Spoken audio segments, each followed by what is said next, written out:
Bureau.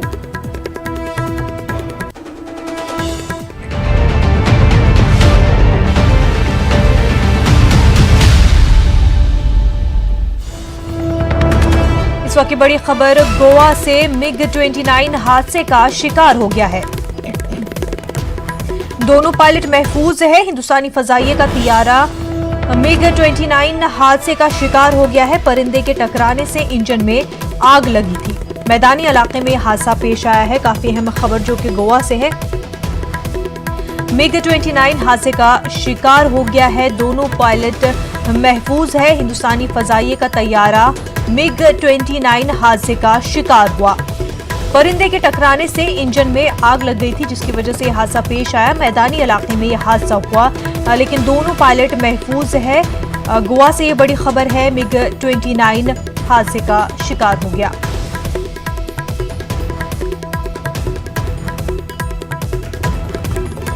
आपको एक बार फिर बता दें, हिंदुस्तानी फजाइये का तैयारा MiG-29 हादसे का शिकार हुआ। परिंदे के टकराने से इंजन में आग लग गई थी। दोनों पायलट महफूज है। मैदानी इलाके में यह हादसा पेश आया।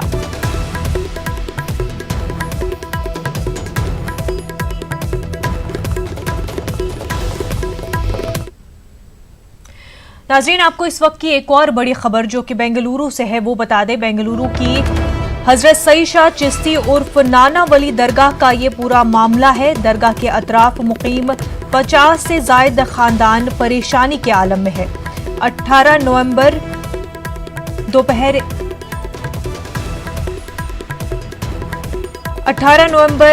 दोपहर 1 बजे तक मकानात खाली करने की नोटिस जारी की गई है। एयरफोर्स ने ये नोटिस जारी किया। आपको बता दें, पूरा मामला बेंगलुरु की हजरत सईद शाह चिश्ती उर्फ नाना वली दरगाह का मसला है। मकामी लोग वक्फ बोर्ड की लापरवाही को जिम्मेदार ठहरा रहे हैं। वक्फ बोर्ड ने हाई कोर्ट में 1998 में मुकदमा हारा था। इस मामले में सुप्रीम कोर्ट से रुजू नहीं हुए हैं। इस वजह से वक्फ की जमीन से हाथ धोना पड़ रहा है। दरगाह हजरत नाना वली के मकीनों का ये बयान है।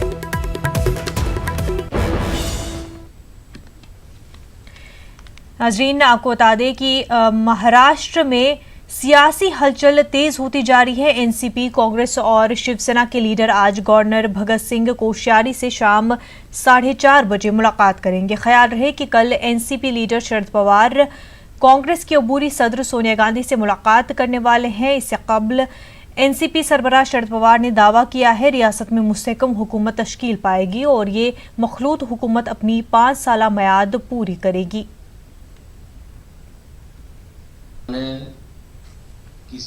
दिल्ली से जब कांग्रेस के नेता आए थे, पवार साहब ने ये विनती की थी कि 5 साल सरकार चलाने के लिए कांग्रेस सरकार में शामिल हो।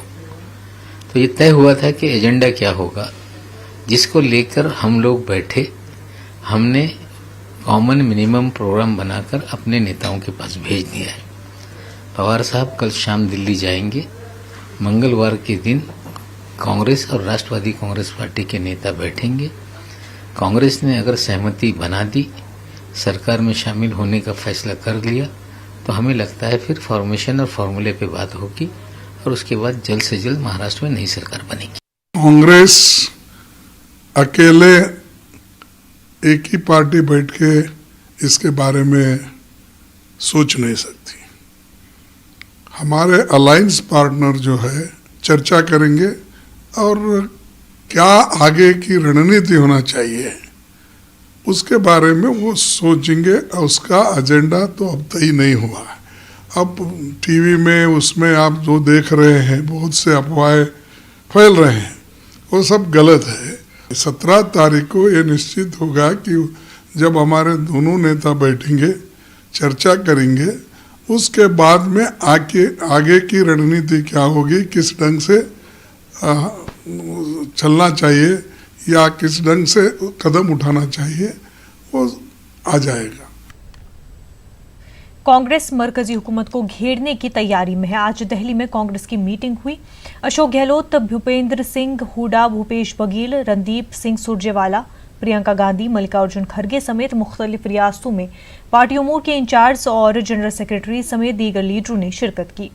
कांग्रेस बढ़ती महंगाई, खराब होती इक्तिसादी हालत समेत दीगर मुद्दों पर मरकजी हुकूमत के खिलाफ एहतजाज करने की तैयारी कर रही है। इसी सिलसिले में दिल्ली के रामलीला मैदान में 30 नवंबर को पार्टी की रैली है।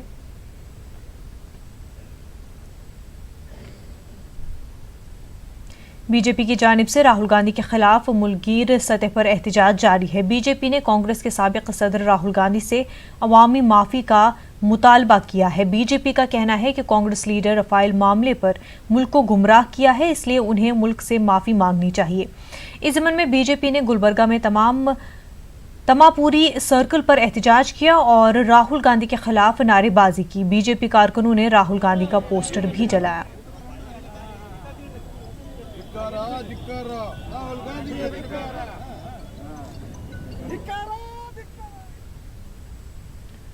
आज नेशनल प्रेस डे है। इस मौके पर दिल्ली में एक प्रोग्राम का इनेकाद किया गया। इस प्रोग्राम में नायब सदर जमहूरिया वेंकैया नायडू और मरकजी वजीर प्रकाश जावड़ेकर ने शिरकत की। इस मौके पर खिताब करते हुए प्रकाश जावड़ेकर ने कहा कि इस वक्त मुल्क को पेड न्यूज से ज्यादा खतरा फेक न्यूज से है और उस पर लगाम लगाने की जरूरत है।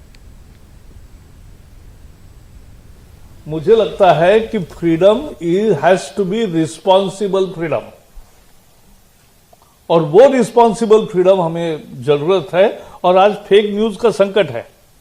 मैं आज चाहूंगा कि आज प्रेस डे के निमित्त से प्रेस वाले भी मंथन करें, क्योंकि आपका टीआरपी भी बिगड़ रहा है, क्योंकि फेक न्यूज का टीआरपी ज्यादा तेज होता है। तो आपको चिंता करना है कि समाज 20 लोग मरे। एक झूठ खबर चली कि चाइल्ड लिफ्टर्स आए हैं, ये लोग चाइल्ड लिफ्टर ऐसे दिखते हैं। ऐसा एक अफवाह फेक न्यूज के रूप में आती है और वो 20 लोगों की जान लेता है। अच्छा, ये भी एक है गुप्ता जी, लिंचिंग की चर्चा होती है तब एक लिंचिंग की चर्चा देश में होती है, लेकिन ये 20 लोग लिंचिंग से ही मरे उसकी चर्चा नहीं होती है। तो ये भी एक देखने जैसी बात है। तो ये मेरा कहना है कि जो भी फेक न्यूज का संकट है वो पेड न्यूज के संकट से ज्यादा है। मैं जब प्रेस काउंसिल का मेंबर था, राज्यसभा का सदस्य करके मैं पहले होता था, तब प्रेस काउंसिल में सबसे बड़ा विषय था पेड न्यूज, और चुनाव के समय में पेड न्यूज कैसी होती है इसका ज्ञान हमसे ज्यादा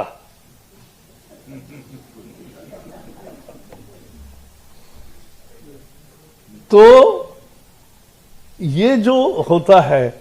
लेकिन आज पेड न्यूज का संकट पीछे गया, अब साधा सीधा संकट है फेक न्यूज का।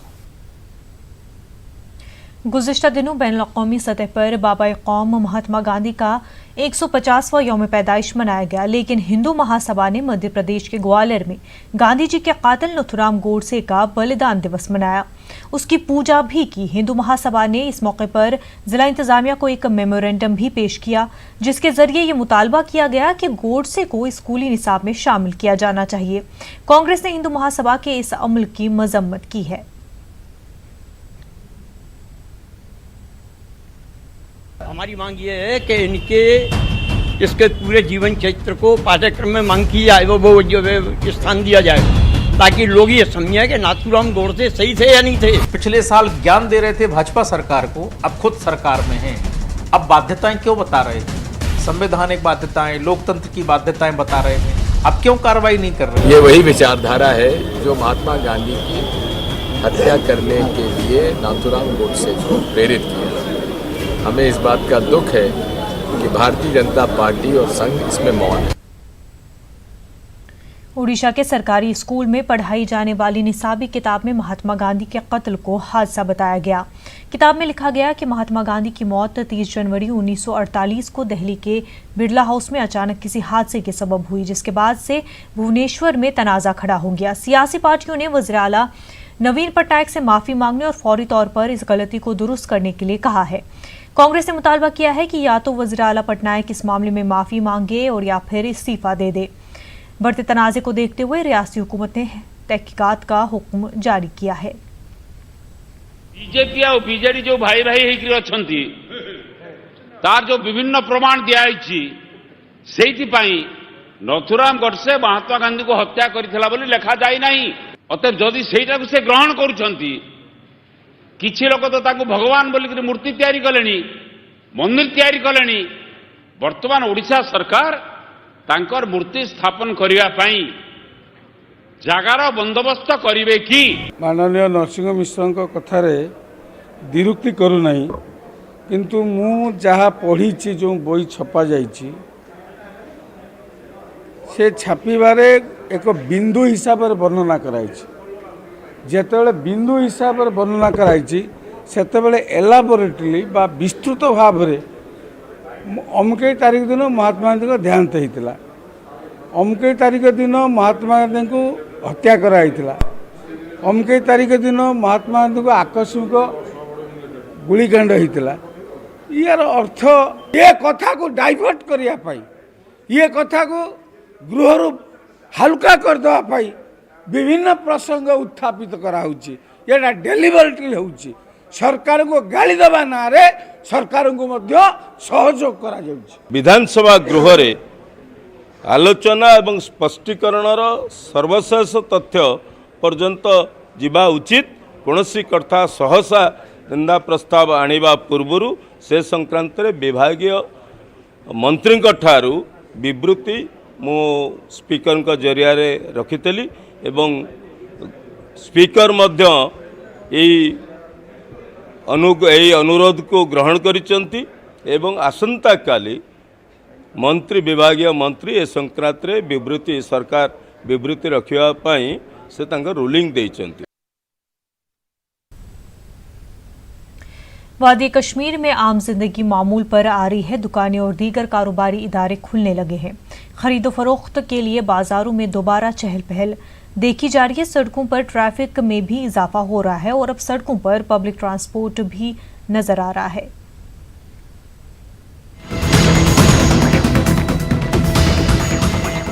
जम्मू कश्मीर से दफा 370 की मनसूखी के तकरीबन 3 माह बाद वादी कश्मीर में हालात अब पटरी पर लौट रहे हैं। कारोबार फिर से शुरू हो गया है। लोग अपने कामों की तरफ जाते दिखाई दे रहे हैं। सड़कों पर ट्रैफिक में इजाफा इस बात की गवाही देता है कि वादी में अब आम जिंदगी मामूल पर लौट रही है।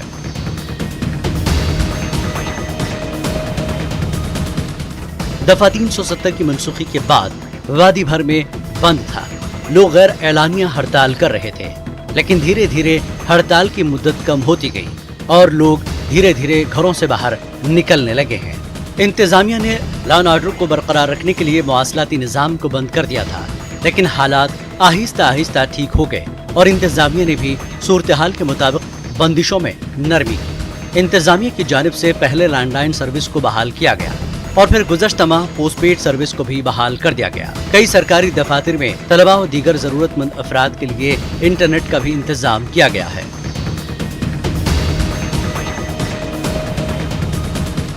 दफा 370 की मनसूखी के बाद वादी की सड़कों पर निजी गाड़ियों की ही नकल हमल देखी जा रही थी, लेकिन अब श्रीनगर की सड़कों के साथ साथ वादी के दीगर अजला में भी पब्लिक ट्रांसपोर्ट फिर से सड़कों पर नजर आने लगा है। श्रीनगर के कई इलाकों में भारी ट्रैफिक जाम की भी खबरें मौसूल हो रही हैं। तकरीबन गुज़श्ता 2 महीनों से वादी में सुबह के औकात में दुकानें खुलती थी। ये दुकानें सुबह के 9 बजे तक ही खुली रहती थीं, लेकिन अब तकरीबन दिन भर श्रीनगर के बाजारों में चहल पहल देखी जाती है। मकामी इंतजामिया की जानिब से की गई सूरत हाल को सुधारने की कोशिशें कामयाब होती दिखाई दे रही हैं। Bureau report, news 18 Urdu. Bengaluru की हजरत सईद शाह चिश्ती उर्फ नाना वली दरगाह का मसला गंभीर होता जा रहा है। दरगाह के अतराफ मुकीम 50 से ज़ायद खानदान परेशानी के आलम में है। एयरफोर्स ने इन ज़मीनों के मकीनों को 18 नवंबर दोपहर 1 बजे तक मकानात खाली करने की नोटिस दी है। बता दें कि वक्फ बोर्ड हाई कोर्ट में 1958 में मुकदमा हार गया था। नाना वली शाह दरगाह के अतराफ मुकीम 50 से ज़ायद खानदान इस वक्त इंतहाई मुश्किल में घिरे हुए हैं। मैं इधर आके 60 पर 2 साल हो रहा है। मेरे को एक बच्चा था, मैं आने के टाइम पर इधर मेरे को 10 बच्चे हैं। मेरा आदमी एक सर्विसमैन है। अब मेरा आदमी गुजर गया, अब मैं जाऊँ कहाँ? हमारे शौहर नहीं, हमारे 3 बच्चे हैं। मैं भी घर के काम करने वाली, घर नहीं तो कहाँ जाएंगे हम लोग। हमारे अम्मी अब्बा सब इधर थे, जो हमारे अम्मी अब्बा मर गए, शौहर भी नहीं, कोर्ट में नहीं, कहाँ जाना हम लोग का। घर छोड़ो बोले तो हमारे पास एडवांस को भी पैसे नहीं, कहाँ देंगे हम लोग। मेरे 4 बच्चे ही, मर्द बच्चे छोटे छोटे ही। हम नौशो काम को नहीं जाते ना, उन्होंने हम ना मस्जिद वाले साथ दे रही ना इन्हों साथ दे रही, कौन भी साथ दे रही नहीं। मैं घर के काम करने वाली, तुम्हें क्या थी मेहरबानी करके हम ना मदद करना।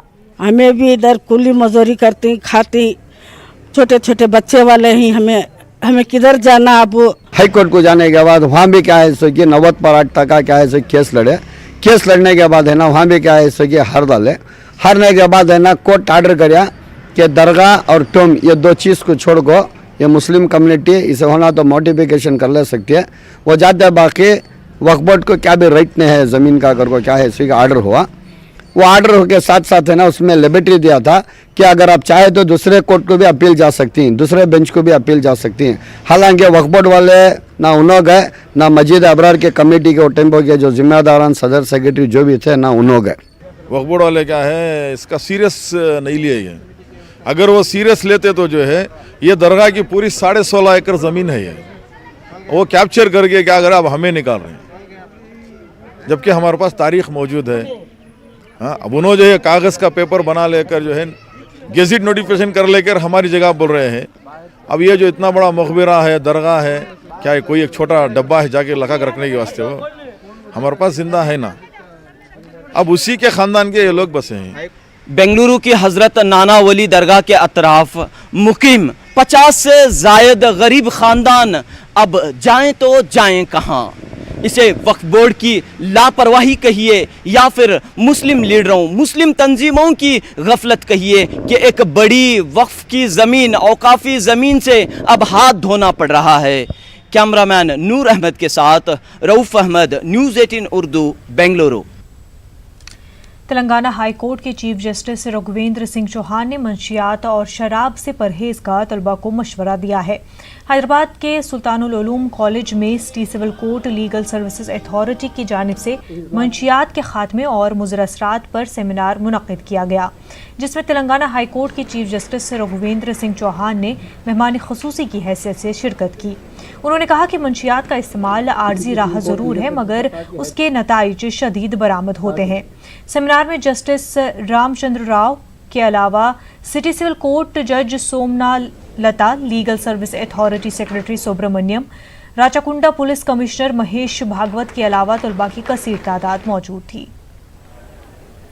But most of the people in the college think that yes, if I take to alcohol, to substance abuse, perhaps I'll get a relief.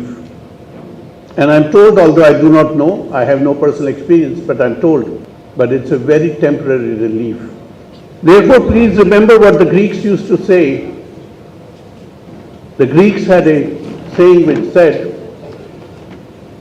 a strong mind, a strong body.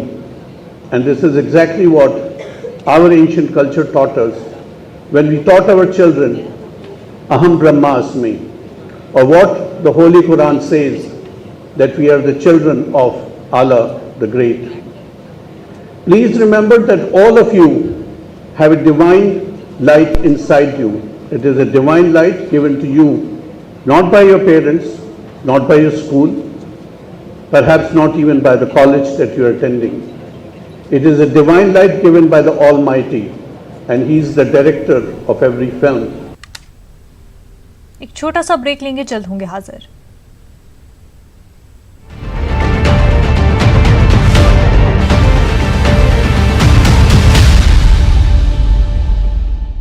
आप हैं डॉक्टर हकीम यासर अरफात साहब। Languages, 26 states, 1200 plus reporters, 66.9 crore viewers. India's largest news network, News 18 Network.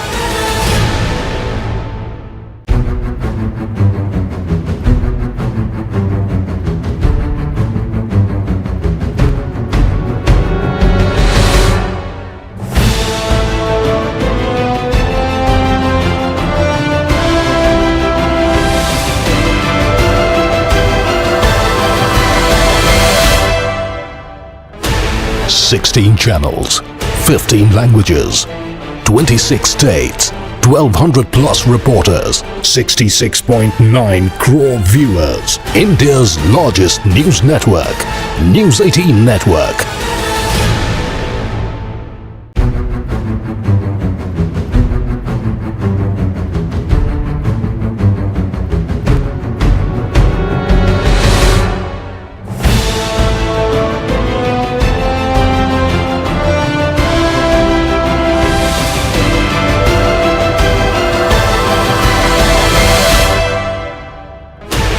Sixteen channels, 15 languages, 26 states, 1200 plus reporters, 66.9 crore viewers. India's largest news network, News 18 Network.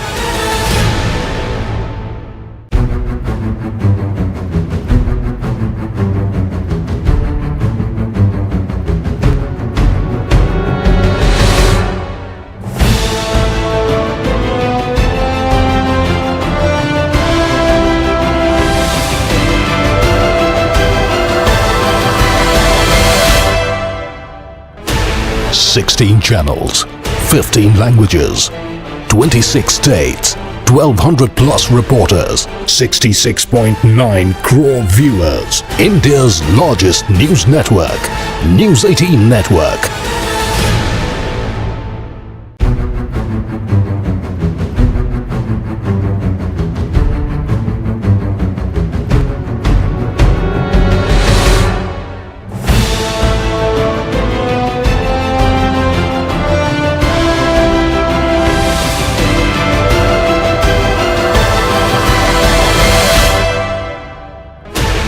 Sixteen channels, 15 languages, 26 states, 1200 plus reporters, 66.9 crore viewers. India's largest news network, News 18 Network.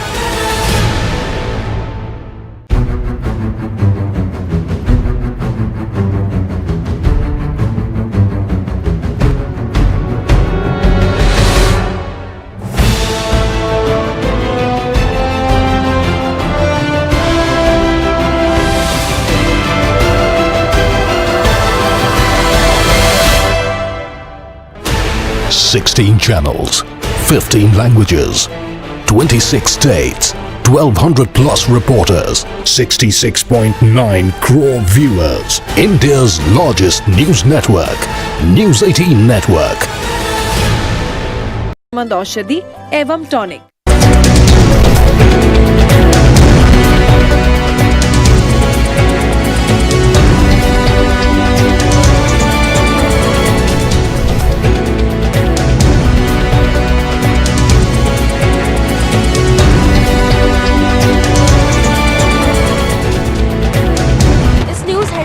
प्रायोजक सच्ची सहेली, महिलाओं के लिए सबसे भरोसेमंद औषधि एवं टॉनिक।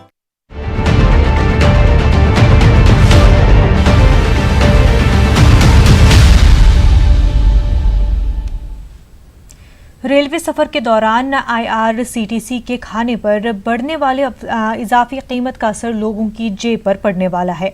IRCTC की दरख्वास्त पर वजारत रेलवे ने खाने की कीमतों में 3 से 9% तक इजाफे का ग्रीन सिग्नल दे दिया है।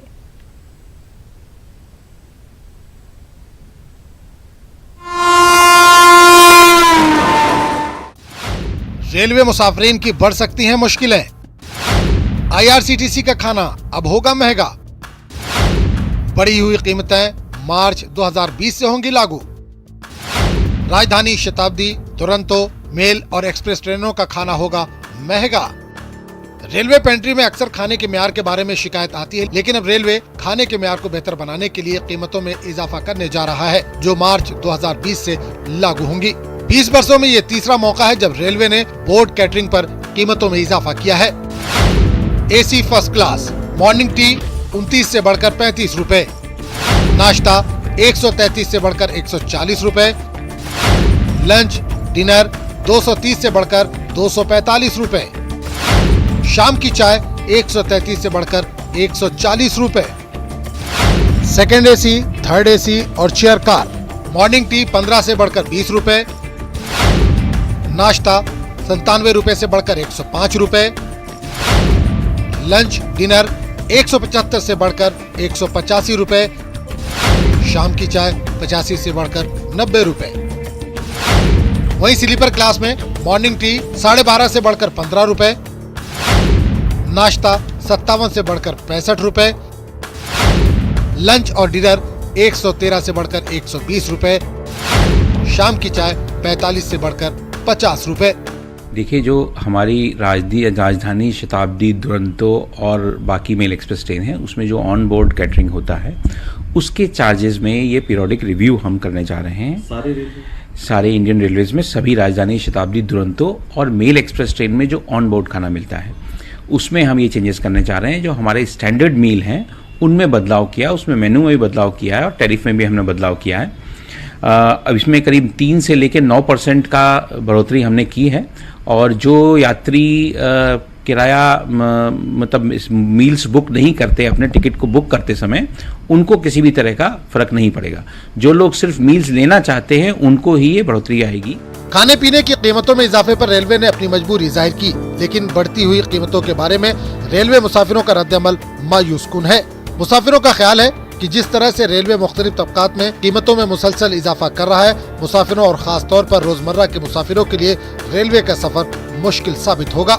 असर बहुत बुरा पड़ेगा क्योंकि गरीब बंदा है जो है, उसके पास पैसा ही नहीं है इस टाइम, तो असर तो बहुत बुरा पड़ेगा। मैं इस फैसले के बिल्कुल खिलाफ हूँ। आम आदमी जैसे कोई खुद का बजट लेके चलता है कि कैसे अफोर्ड कर पाएगा, वो उसको अफोर्ड ही नहीं कर पाएगा, तो इसलिए सरकार को सोचना चाहिए और इस फैसले को वापस लेना चाहिए। रेलवे की दलील है कि 1999 और 2012 के बाद पिछले 20 वर्षों में ये तीसरा मौका है जब रेलवे ने बेहतर क्वालिटी के नाम पर कीमतों में इजाफा किया है। अब देखना यह है कि बेहतर क्वालिटी देने के नाम पर बढ़ाई गई कीमतों से क्या क्वालिटी बेहतर होती है या फिर क्वालिटी के नाम पर मुसाफिरों की जेब खाली होती है।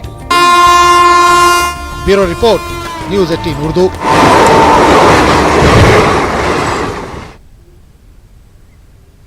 शुमाली हिंद में बढ़ती फजाई आलूदगी का असर परिंदों पर पड़ने लगा है। इलाहाबाद के संगम पर आने वाले साइबेरियाई परिंदों की तादाद इस साल काफ़ी कम हो गई है।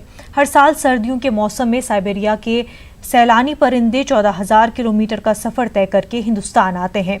बढ़ती फजाई आलूदगी की वजह से न सिर्फ आने वाले इन परिंदों की तादाद कम हुई है बल्कि उनके वजूद को भी खतरा लाहक हो गया है। पेश एक खास रिपोर्ट।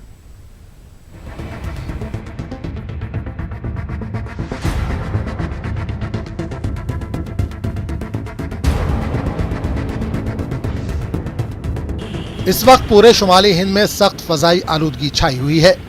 फजाई आलूदगी के मुज़िर असरात इंसानों पर ही नहीं बल्कि परिंदों पर भी पड़ने लगे हैं।